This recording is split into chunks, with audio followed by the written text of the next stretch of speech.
नमस्कार दोस्तों, channel news नशा में आपका स्वागत है। मैं हूं महेश गुप्ता। जल्दी बीजेपी की राजनीति में एक बड़ा उलटफेर हो सकता है। चर्चा है कि बीजेपी का नया राष्ट्रीय अध्यक्ष मनोहर लाल खट्टर को बनाया जा सकता है। अब सवाल ये है कि अगर खट्टर जी बीजेपी का नया अध्यक्ष बनते हैं तो फिर पार्टी के अंदर क्या बदलेगा? क्या अमित शाह और मोदी की जोड़ी को पार्टी अब भी वैसा ही कंट्रोल मिल पाएगा?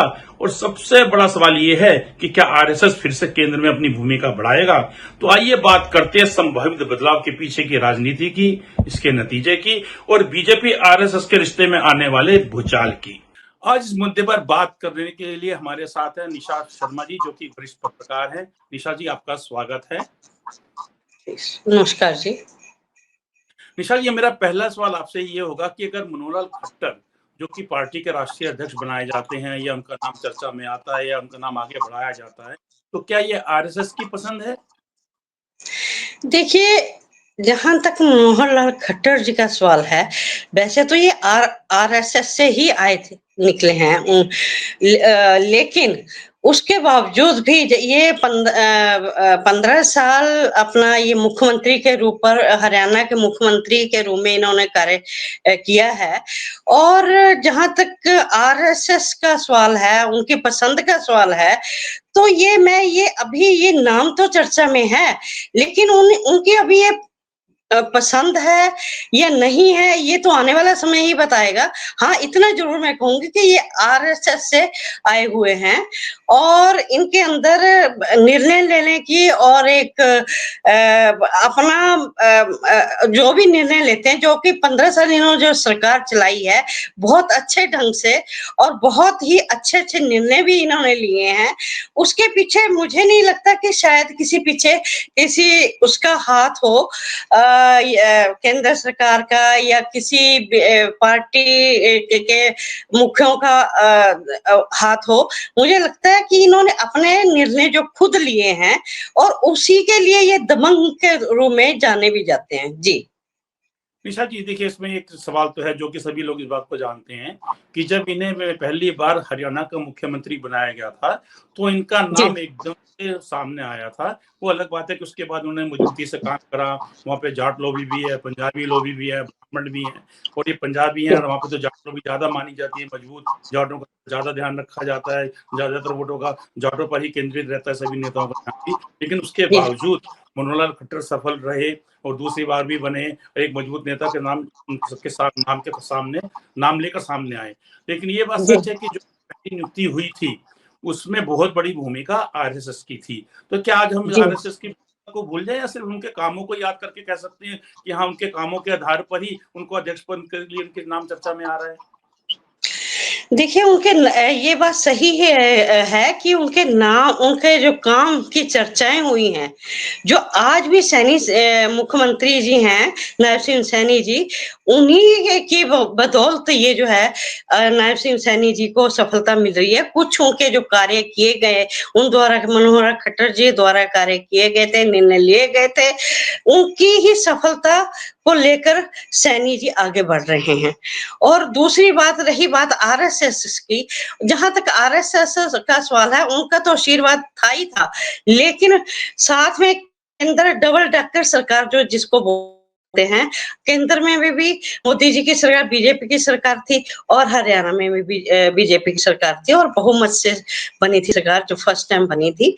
तो हालांकि सेकेंड टाइम जब बनी थी तो थोड़ी सी पहले से कम सीटें आई थी, लेकिन फिर भी बहुत अच्छा कार्यकाल रहा, बहुत अच्छे निर्णय लिए गए और दोनों तरफ से आरएसएस और केंद्र की सरकार का जो आशीर्वाद उनको मिला, तो उसका बहुत बड़ी भूमिका रही है उसके पीछे, उनको एक सफलता दिलाने के लिए।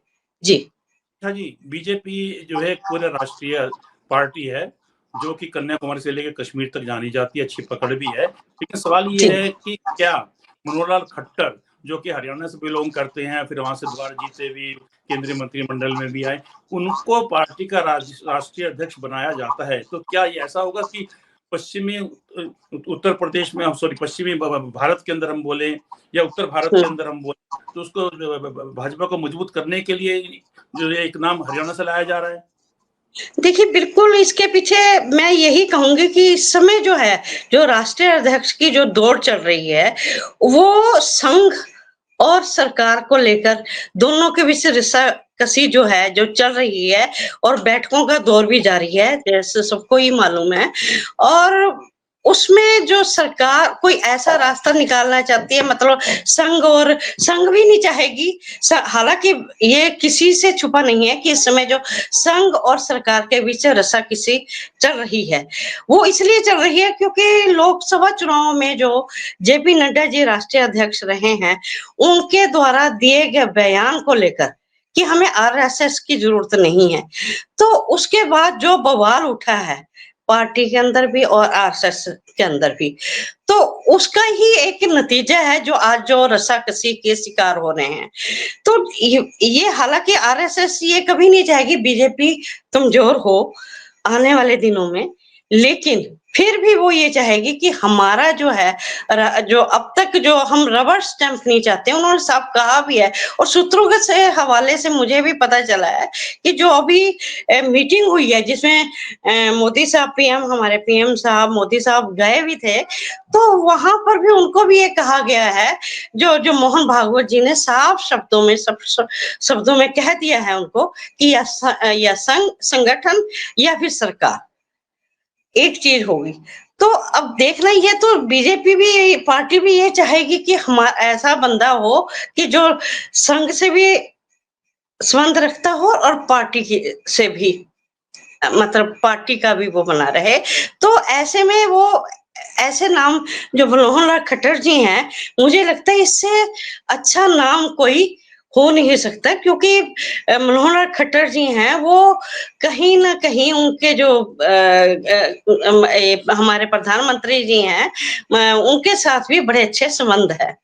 और रही बात आरएसएस की, वो भी उन्हें उनका आशीर्वाद है उनको। तो ऐसे में मुझे लगता है कि वो कहीं न कहीं इस राष्ट्रीय अध्यक्ष की दौड़ में और राष्ट्रीय अध्यक्ष बनने में दोनों का उनको उनके ऊपर आशीर्वाद रहेगा और चाहेंगे भी कि ऐसा अध्यक्ष बने कि जो दोनों में एक कड़ी का काम करे। जी। आपको क्या लगता है कि क्या खट्टर जी की नियुक्ति का असर राज्यों की राजनीति पर भी पड़ेगा? देखिए, स्वाभाविक है, ये जब वो राष्ट्रीय अध्यक्ष जो होता है, उसका जो एक स्टेट के ऊपर, राज्यों के ऊपर बहुत बड़ा एक हाथ होता है। उसके उनके जो निर्णय होते हैं, उनके जो जो भी बदलाव होते हैं, जो भी वो होते हैं, वो उसमें उसमें वो उनकी सहमति बहुत ज़रूरी होती है राज्यों राज्यों को लेकर।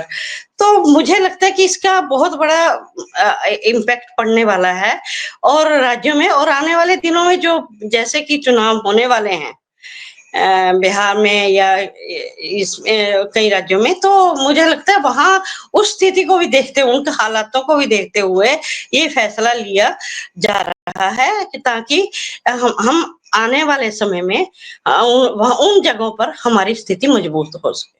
जी। निशा जी, आपका मानना है कि जो खट्टर जी का जो संबंध है वो आरएसएस से भी बहुत अच्छे हैं और मोदी जी से भी बहुत अच्छे हैं, जी। दोनों से जी। उनके संबंध अच्छे हैं। ओके, लेकिन क्या आपको लगता है कि जब खट्टर अगर राष्ट्रीय अध्यक्ष बनाए जाते हैं तो जो मोदी और शाह की जोड़ी है, क्या उनका जो जैसा कि ये पहले कंट्रोल चल रहा है पार्टी के ऊपर, आज वर्तमान में कंट्रोल चल रहा है, तो क्या भविष्य में भी ऐसा कंट्रोल बना रहेगा?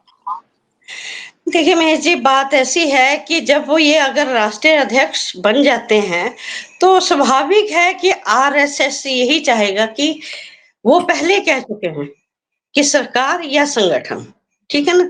तो उनके उससे ये बयान से ये लगता है कि आने वाले दिनों में जो भी अध्यक्ष होगा, तो वो उन्हीं के आरएसएस के अंडर ही काम करेगा। उन्हीं की नीतियों पर चलेगा और अपनी मनमानी नहीं अब आगे चलने वाली, जैसे कि संकेत मिल रहे हैं। क्योंकि देखिए अब तक संविधान जो आरएसएस संविधान था, तो ये था कि 5 साल से ज़्यादा अध्यक्ष नहीं चल सकता। ये जो जेपी नड्डा जी हैं, इनका कार्यकाल 2023 में समाप्त हो चुका था। लेकिन जी, आज 2025 और 2 साल ऊपर हो गए, लेकिन चल जी। रहा है। अपनी मनमानी हो रही है, और भी कई फैसलों में सरकार ने अपनी मनमानी की है। जैसा कि आपने कहा अमित शाह और मोदी साहब की जोड़ी है, तो वो अच्छा इस बात को लेकर ये आज से राष्ट्रीय अध्यक्ष को लेकर आज से ये खींचतान नहीं हो रही। बहुत से नाम आए भी आज भी हैं, हवा में तैर रहे हैं। जैसे ये वसुंधरा राजे जी हैं और गडकरी जी हैं और संजय जोशी जी हैं। तो एक नाम और भी इनमें जुड़ चुका है, आदित्य जोगी जी का। तो लेकिन सूट कहाँ इनको ये मोदी जी, मोदी सरकार को या बीजेपी को कौन सा नाम सूट करेगा, उसको लेकर ये ज्यादातर कि आरएसएस के भी चलती रहे। और क्योंकि आरएसएस के बगैर वो तो देखने आप सबको पता चल गया है, जैसे ही उनका बयान आया नड्डा साहब का, तो आने वाले समय में सब जानते हैं, सबको विदित है कि भी आरएसएस के बगैर पार्टी इतनी ज्यादा मजबूत नहीं हो सकती। तो इसलिए निशा आरएस जी हाँ ना, आप जी बोलिए बोलिए, अपनी बात पूरी कीजिए। हाँ, निशा जी बोलिए। आरएसएस के बगैर पार्टी इतनी ज्यादा मजबूत नहीं हो सकती, और उनको संघ की, संगठन की जरूरत होगी ही होगी।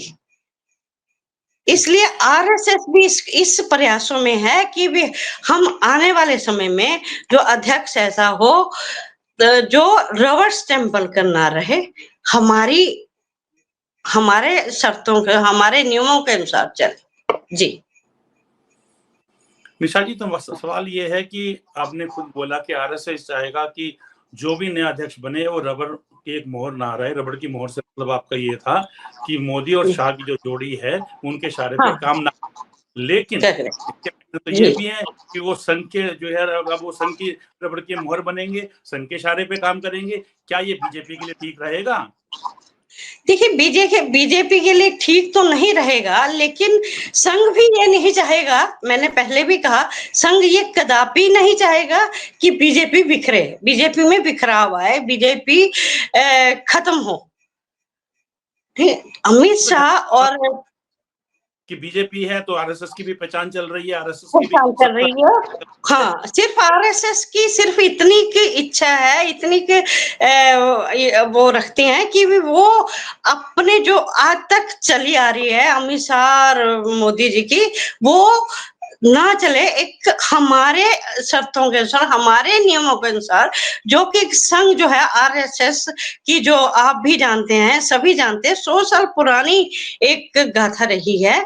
और अध्यक्ष जो है, राष्ट्रीय अध्यक्ष जो है, उन्हीं के अनुसार, उन्हीं के चुनता है, आ रहा है। और आज भी वो ये चाहेंगे कि हमारे ही अनुकूल, हमारे ही इच्छा अनुसार चुना जाए। उनकी ये इस इच्छा रही है वो, लेकिन वो ये कभी नहीं चाहेंगे कि बीजेपी में बिखराव हो। निशा जी, इसमें बीजेपी कोई मजबूत जी जी जी बोलिए बोलिए। हाँ, बीजेपी अगर मजबूत होगी तो स्वाभाविक है आरएसएस भी उतना ही मजबूती से काम करेगा जितनी की पार्टी। वो कभी नहीं चाहेंगे कि विपक्ष, आप ये भी जानते होंगे महेश जी, कि पिछले दिनों थोड़ा सा आरएसएस और राहुल गांधी जो कांग्रेस के मुखिया हैं, तो वो उनके बीच भी थोड़ा सा तकरार चल रहा है। तो वो आरएसएस नहीं चाहेगा कि वो विपक्ष को इतना मजबूत दें कि भी बीजेपी थोड़ा कमजोर हो। वो ये सिर्फ इतना चाहेगा कि भी हमारा जो है, हमारा जो सुझाया हुआ नाम है, हमारा जो, हमारे अनुसार, हमारे शर्तों के अनुसार, हमारे नियमों के अनुसार, संविधान के अनुसार, हमने जो नीतियां बनाई है उसके अनुसार काम करें, ना कि केवल एक व्यक्ति के या दो व्यक्ति के मुट्ठी में कैद होकर रह जाए। देखिए निशा जी जी, इसमें इसमें कोई संदेह नहीं है कि जिस प्रकार से काफी लंबा समय हो चुका है कि बीजेपी के राष्ट्रीय अध्यक्ष के नाम के लिए कि किसकी नियुक्ति हो, तो ये बिल्कुल साफ नहीं है कि मोदी और शाह अपनी पसंद से आगे बढ़ जाएं और किसी को भी नियुक्त कर दें। लेकिन पूरी उनकी मंशा यही है कि कंट्रोल उनका रहे। चलिए हम मोदी जी को इस मामले से अलग कर देते हैं कि मोदी जी के खट्टर जी से अच्छे संबंध है, इस बात को हर कोई जानता है, ठीक, और आरएसएस से भी रहे हैं। लेकिन अगर खट्टर जी राष्ट्रीय अध्यक्ष बन जाते हैं तो जो अमित शाह जो पर्दे के पीछे से पूरा कंट्रोल उनका रहता है, क्या उस पर भी कुछ असर पड़ेगा? मैं फिर दोबारा से रिपीट करना चाहूंगा कि निशा जी, कि जो खट्टर जी हैं उनके संघ से भी अच्छे संबंध है, मोदी जी से भी हैं, लेकिन शाह के लिए मैं पूछ रहा हूँ कि क्या अमित शाह उतना मजबूत रह पाएंगे पर्दे के पीछे? देखिए, अमित शाह की जहाँ तक बात है, वो इतना मजबूत नहीं रह पाएँगे, क्योंकि उसके कारण हैं।